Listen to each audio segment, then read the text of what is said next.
हमारे emotions basically हमारी अलग अलग बायोलॉजिकल स्टेट्स को बोला जाता है जो किसी इंटरनल या एक्सटर्नल स्टिमुलाई की वजह से ट्रिगर होती हैं। साइकोलॉजिस्ट रॉबर्ट प्लचिक के हिसाब से हमारे अंदर 8 बेसिक इमोशंस होते हैं, यानी Joy, sadness, trust, disgust, fear, surprise, anger और एंटिसिपेशन। बाकी सारे इमोशंस इन्हीं 8 टाइप्स के वीकर या स्ट्रॉन्गर वर्जन्स होते हैं। जैसे शेम फियर का ही एक माइल्ड वर्जन होता है और सेटिस्फैक्शन जॉय का। अगर एक इमोशन सही मात्रा में और सही समय पर आता है तो वो हमें कुछ प्रोडक्टिव काम करने में मदद करता है, पर जब हमारे इमोशंस हमारे कंट्रोल के बाहर चले जाते हैं तब वो हमारी पूरी जिंदगी को ही खराब कर सकते हैं। एक गुस्सैल इंसान हर किसी से लड़कर अपने दुश्मन बढ़ाता रहता है।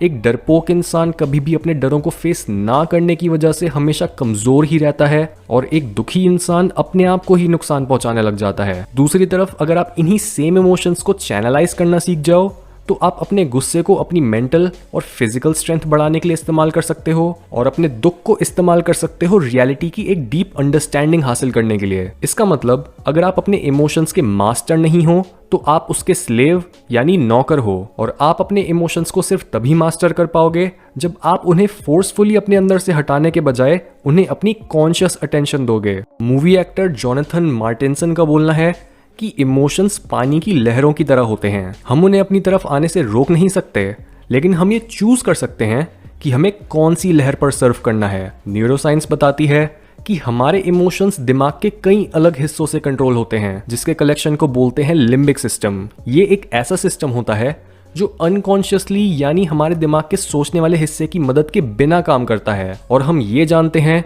कि वो हमारा इमोशनल एक्सपीरियंस ही होता है जो हमारे सबकॉन्शियस और अनकॉन्शियस पैटर्न्स को कंट्रोल करता है, जिसमें इंक्लूडेड है हमारा हर इमोशन और उस इमोशन के बेसिस पर लिए गए सारे डिसीजंस। यानी अगर हम अपने इमोशंस को मास्टर करना चाहते हैं तो हमें एक बॉटम अप अप्रोच लेनी होगी ताकि हम उस जगह को फिक्स कर पाएं जहां पर हमारे इमोशंस पैदा होते हैं। अमेरिकन एंटरप्रेन्योर और मोटिवेशनल स्पीकर टोनी रॉबिन्स के हिसाब से हमारे इमोशंस 3 अलग फैक्टर्स से इन्फ्लुएंस होते हैं, जो कि है फिजियोलॉजी, फोकस और लैंग्वेज।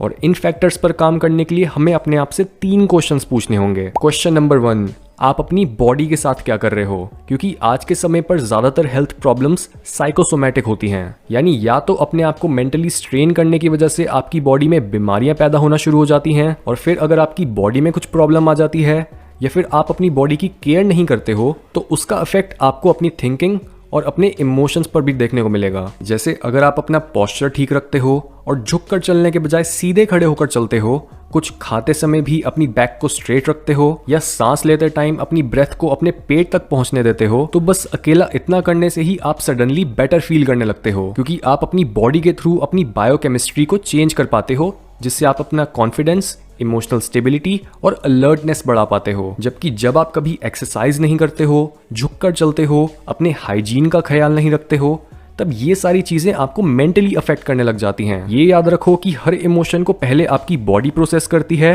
और उसके बाद आपका माइंड, जिस वजह से अगर आप अपने इमोशंस को कंट्रोल करना चाहते हो तो सबसे पहले अपनी बॉडी से ही शुरू करो। पर जहां ये अपने इमोशंस को जल्दी से चेंज करने का काफी अच्छा मेथड है, वहीं अगर आप अपने पैटर्न्स को उनकी जड़ों तक पहुंचकर ठीक करना चाहते हो तो बाकी दोनों फैक्टर्स को भी अच्छे से समझो। क्वेश्चन नंबर 2, आप किन चीजों पर फोकस कर रहे हो? साइकोलॉजी से लेकर भगवद गीता तक आपको इमोशनल और मेंटल मास्टरी का ये मेथड कई जगहों पर देखने को मिलेगा, क्योंकि आप क्या पढ़ते हो, सुनते हो, किन लोगों के साथ टाइम स्पेंड करते हो, हर चीज जिस पर आप अपना फोकस रखते हो, आपकी एनर्जी उसी डायरेक्शन में बहने लग जाती है। इसका मतलब अगर आप अपने सबकॉन्शियस और अनकॉन्शियस पैटर्न्स को बदलना चाहते हो तो जिस तरह की इंफॉर्मेशन आप कंज्यूम करते हो उसे मॉनिटर करो। यानी अगर एक काम आपके गोल्स के साथ अलाइंड नहीं है तो उसमें घुसो ही मत, और अपने माइंड में स्टोर हो रखे पुराने पैटर्न्स को चैलेंज करो अपना एनवायरनमेंट या अपने सोर्स ऑफ इंफॉर्मेशन को बदलकर। क्वेश्चन नंबर 3, आप किस तरह की लैंग्वेज यूज कर रहे हो? क्योंकि आप जिस तरह के वर्ड्स यूज करते हो वो भी आपकी इमोशनल स्टेट को बदल सकता है। अगर आप एक काम करते हुए बोलते हो कि ये काम तो बहुत मुश्किल है, ये तो मेरे से होगा ही नहीं, मैं इतना थका हुआ हूँ, मैं तो हमेशा ही ये गलती करता हूँ, या फिर मेरी किस्मत ही खराब है, तो ये याद रखो कि आपके मुंह से निकली हर स्टेटमेंट एक एफर्मेशन की तरह काम करती है और आपको एम्पावर या डिसएम्पावर करती है। तो जब अपने आप को आगे बढ़ाने का कंट्रोल आपके पास पहले से ही मौजूद है तो ऐसे में अपने आप को डाउट करना या नेगेटिव लैंग्वेज यूज करना बहुत काउंटर प्रोडक्टिव हो सकता है। इसलिए सिर्फ वही बातें बोलो जो आपको मेंटली स्ट्रांग बनाती हैं, ना कि वीक या पेसिमिस्टिक। और याद रखो, वो आपका एनवायरनमेंट नहीं होता जो आपके इमोशंस को बनाता है, बल्कि जिस तरह से आप अपने एनवायरनमेंट को देखते हो वो नज़र आपके इमोशंस को बनाती है।